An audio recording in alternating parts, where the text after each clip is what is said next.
All right there, adventure riders. Here's a update on my conversion. So yeah, it has been a while. Things didn't go quite as smoothly as I had hoped for. Everything always seems to be a little more difficult than what some people make it seem. And I'm also just maybe a little inept at doing some repairs or mods or whatnot. But so we're almost done. We've almost got it put together. Some of the things, as you can see, that's on here. We have the Baja Designs XL Pro headlight. I'll do another video where I go over everything and show you how it works, all that good stuff. But we've got the extended Safari fuel tank. We've got our seat concepts seat. I've got I put on a little Tusk brake lever. I've added on the Tusk wiring harness, which also comes with this adapter here, so that when the rear brakes are hit, it will fire off the brake light. Let's see, what else have I done here? Just a little, I mounted this accessories bar. I'm gonna call it an accessories bar. It's gonna be my accessory bar on here so that I could put another outlet on here, and I figure I would also put my GPS up there whenever I get that. This is just a little USB, little USB outlet here.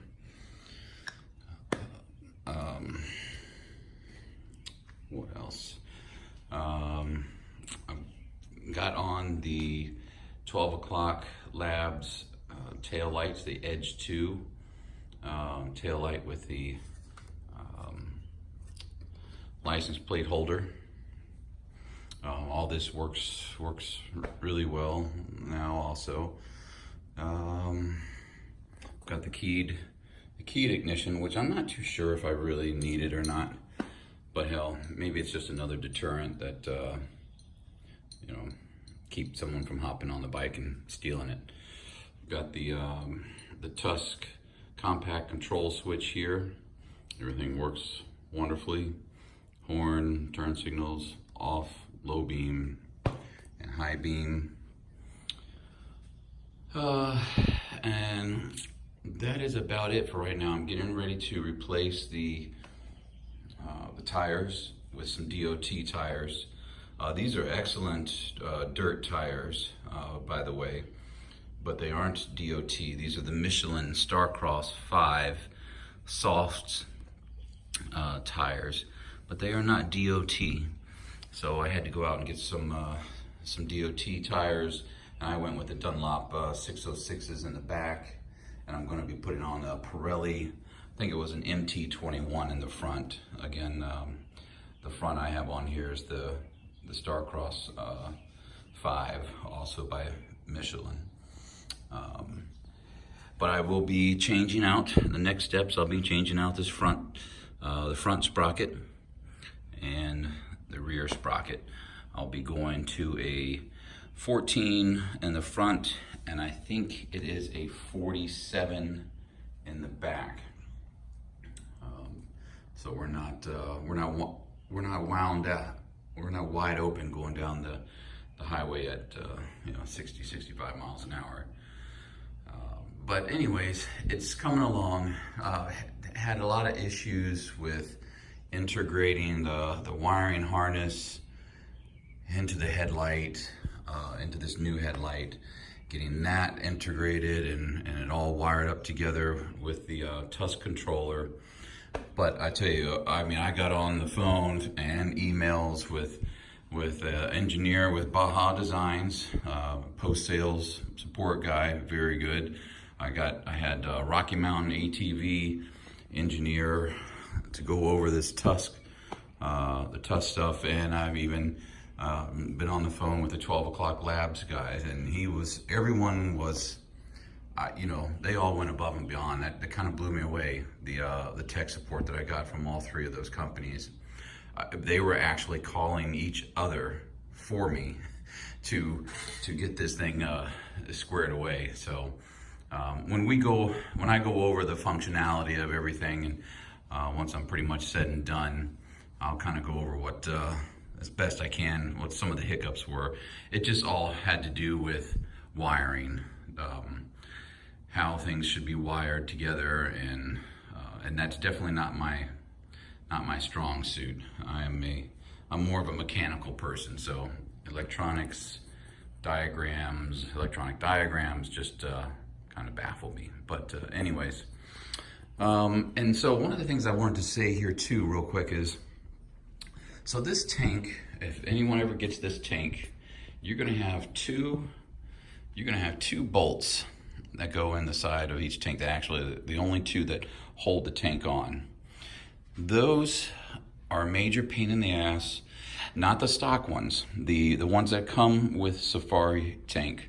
Those are a major pain in the ass to get in and out as needed. I mean, to the tune where I stripped off the other side, put in their screw in. I actually kept turning it, and it wouldn't turn, but it still had more to go, and then I just ripped it right off. Okay, so that's a lot of fun, having to get out a strip bolt somewhere in there like that. So I got that one out, and I said, okay, well, let's try this other side. Well, sure enough, I got it in, and then when I was trying to take it back out, it stripped. So, enough of that happy horse shit. Your air filter is under here, guys. So if you have to change your air filter, you are going to have to take your seat off and your tank off. Now that's a little bit of a pain in the ass, but it is what it is. I'm willing to give up that to have this double size, way extended fuel tank on here. But one of the things that I am using, or I am testing right now, are these ball hitch. You know what? Of course, now I can't remember what the heck it's called, but it's this little push pin kind of deal. And so you just, I don't know if it probably won't pick up those little. There it goes. So you push in on the button, and those little balls will retract on there, and then when you push in and let it go, then they kind of lock on the inside. So I have got a pretty good, I probably won't be able to get this in here now with one hand, but all right, I'll leave it in there. I've got a pretty good idea, and these things, they're expensive, and I'm actually special ordering some. This one's about 5 millimeters too short. It'll go in through here, but not when I have the cowlings on, or whatever the heck they are, the panels, the front panel here. So these things, that's like $20 a piece for those pins, but I'm special ordering some other ones that are 60 millimeters, and I'm going to see if that will work. I just order one at a time. If it works, then I'm going to order the other one. But that seemed to be a really